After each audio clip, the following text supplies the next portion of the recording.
करायची सुरुवात. Right, very good, very good. आता बसा. नाही तू थांबा.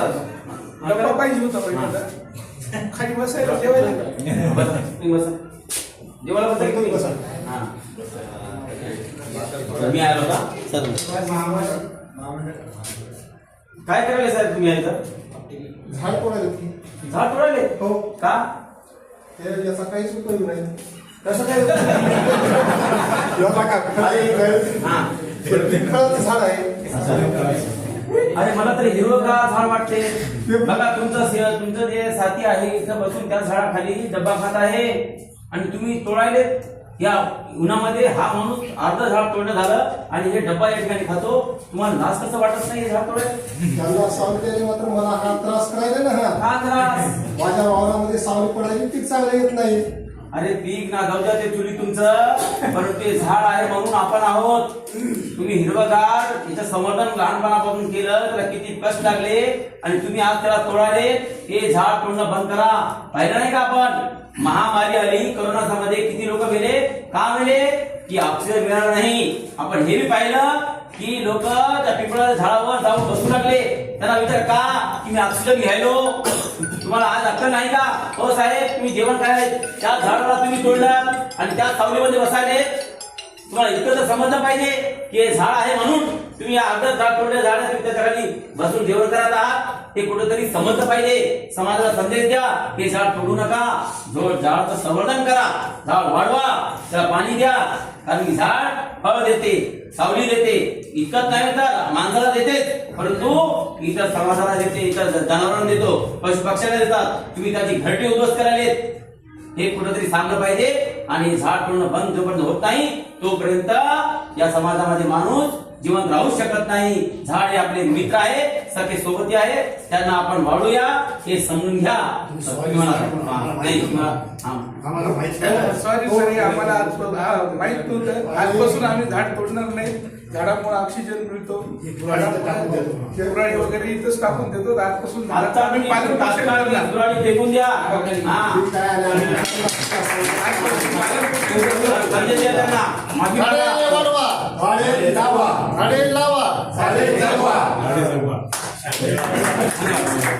काय होतं या संबंधित आम्ही या ठिकाणी अभिनय करणार आहोत. तर आज या ठिकाणी पूल क्रमांक 3 आणि 2 ची क्रिकेटची मॅच सुरू आहे. अतिशय रोमांचकारी असा हा सामना या मैदानावरती रंगलेला आहे आणि आमचे क्रिकेट बॉलर श्री पंकज कदम हे सरांना या ठिकाणी एक बॅट्समन आहेत मनोज पिसाळ सर या ठिकाणी बॅटिंग करत आहेत आणि बॅटिंग करत असताना पंकज सर एक बॉल टाकणार आहेत आणि पंकज सर बॉल आणि बॅटिंग साठी श्री पिसाळ सर तयार आणि बॉल टाकणार आणि खात्याची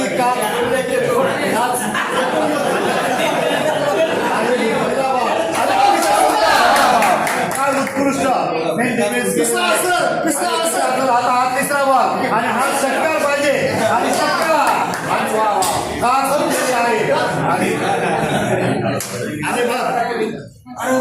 अरे आपला बॉल गेलेला आहे. खास फुटली, घरात बॉल गेलेला आहे. आता बॉल आपला आणावा लागेल. चला आपण जाऊया. ते काकाचं फार दाड आहे आणि काकाचा स्वभाव फार खट्याळ आहे. आपला बॉल देतील का वापस?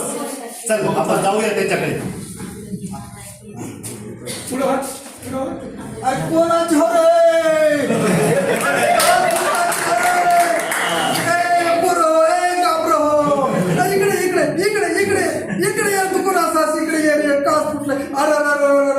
खडकी वाटोळ केली खिडकी खडकुली वाजन काच फुटले करे. कोणाचं बापू? कोणाचं बापू?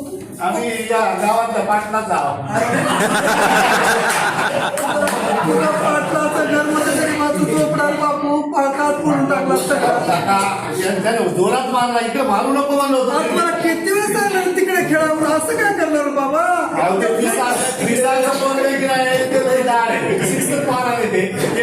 धोनीसारखं मारतो हेलिकॉप्टर शॉट मारला. पलीकडल्या घरांना जाकीर जाता हो पलीकडे आहे की तिकडे खेळा. आम्हाला आमचा बॉल द्या ना. आम्हाला बॉलच नाही बघा दुसरा. तुमच्या बापाला सांगतो बघा आता. मारले काढतील आम्हाला गावाकडून नाही. इंटरव्ह्यू होती मध्ये आता ब्रेक होता म्हणून आलो आम्ही खेळायला. आजोबा तुम्हाला लागला का बॉल? अरे तुझं तर की नाही असा राग गेला की नाही बाबा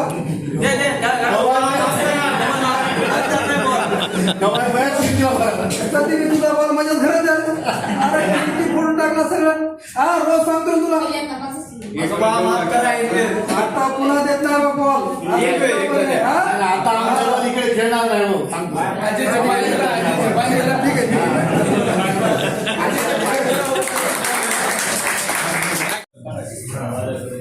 एका गावात पाण्यात मोबाईल जे नाही घेतलं तर की माझा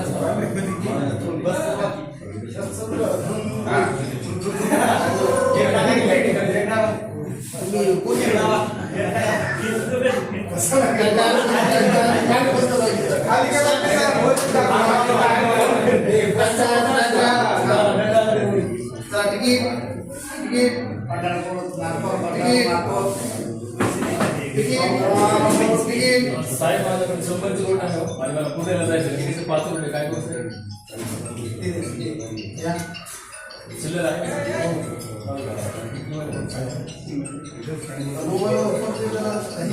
अरे बस थांबलेली की जातोय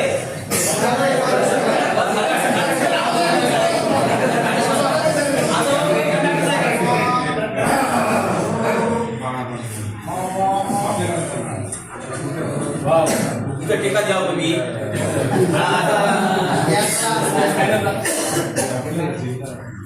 ठीक आहे धन्यवाद साहेब बरं झालं मला स्कॅनर आलं आणि टेकाची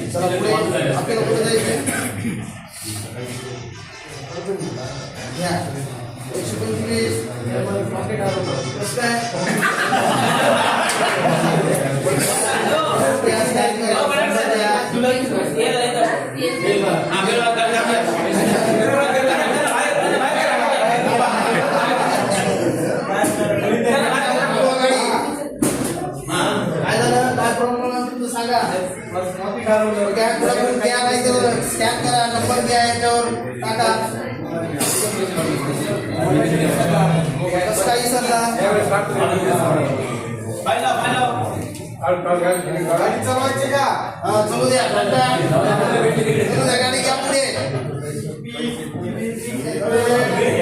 चला तुम्ही कुठे जाणार साहेब विशेष नागरिक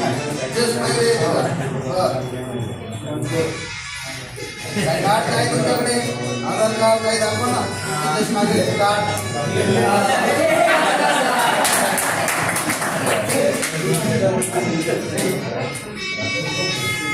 चलू द्या चला पूर्ण आलं थांबवा गाडी थांबवा पूर्ण आलं चला लिहा ठीक आहे धन्यवाद पुढे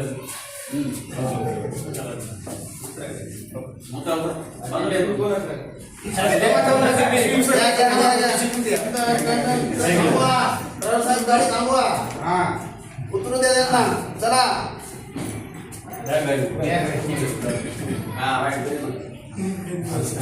आता बाहेर निघा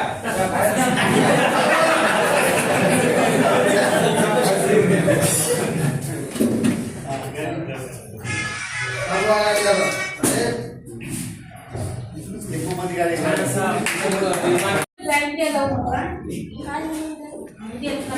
पाहिला पाहुणे येणार आहे वर्ष नाही पाहुणे चांगल्या घरचे आहे मुलाने आलेला आहे आणि त्याच्यामुळे उद्या पाहुणे येणार आहे आणि तो आज जाईल पण उद्या शाळेत जाऊन आई यावर्षी 10वीचं वर्ष आहे आणि आमच्या शाळेत आता 15 दिवसाखाली शपथ घेतली की एवढ्या लहान वयामध्ये लग्न करायचं नाही. आम्ही स्वतः शपथ घेतली आमच्या शिक्षकांनी शपथ घेतली तू कसं म्हणायली लग्न करायचं नाही सगळ्यात अगोदर चांगले पाहुणे मिळणं बी ह्या जमान्यामध्ये खूप आहे शिकल्यावर पाहुणे भेटतात सगळं भेटते तू लग्न एवढं पाहुणे असल्यामुळं माझं तरी म्हणणे आहे की तू आजचे दिवस शाळेत जा आणि तुझ्या मॅडमला विचारून नाही आहे उद्या आपल्या इथं पाहुणे येणारच आहे तू पाहुण्याला काही पण सांग पण मी लग्न नाही केलं मी शाळेत चालले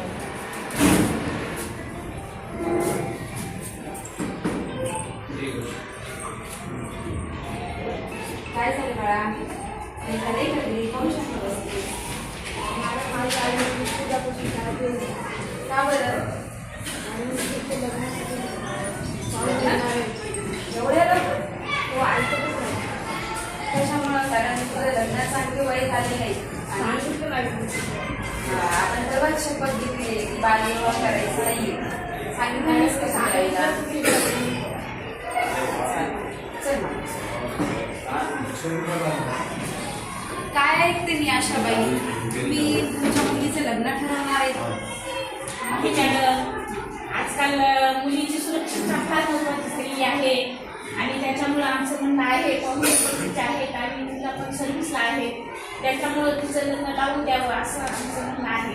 ते तुमचं बरोबर आहे की पण तिचं वय त्यायोगे झालेलं नाहीये किंवा लग्नायोगे तिचं वय नाही झालेलं. कमी वयामध्ये लग्न करणं म्हणजे पुढे सुद्धा तेवढेच आव्हानांना तुम्हाला फेस करावं लागेल किंवा भरपूर तिच्या बाबतीत किंवा तिच्या आरोग्याच्या बाबतीत सुद्धा खूप अडचणी पुढे येतील. त्याच्यामुळं तिचं जेव्हा वय होईल तेव्हाच लग्न करणं योग्य राहील. जसं तुम्ही तुमच्या मुलाला शिकवायला की आता तुमचा मुलगा तिच्याबरोबरच आहे पण त्याला तुम्ही शाळेत पाठवतात, मग तिच्या बाबतीतच हा नाही का, तिला पण शाळेत पाठवलं पाहिजे, तिला पण शिकू दिलं पाहिजे. कारण तिला समोर जाण्याची, तिला अभ्यास करण्याची, तिला नोकरी करण्याची इच्छा आहे. त्यामुळं मला तर असं वाटतंय की तुम्ही तिला शाळेमध्ये येऊ द्यावं. लग्नाचा विचार तुम्ही नंतर केला तरी पण चालेल. अगोदर तिला तिच्या पायावर उभे राहू द्या आणि मग नंतर लग्नाचा विचार करा.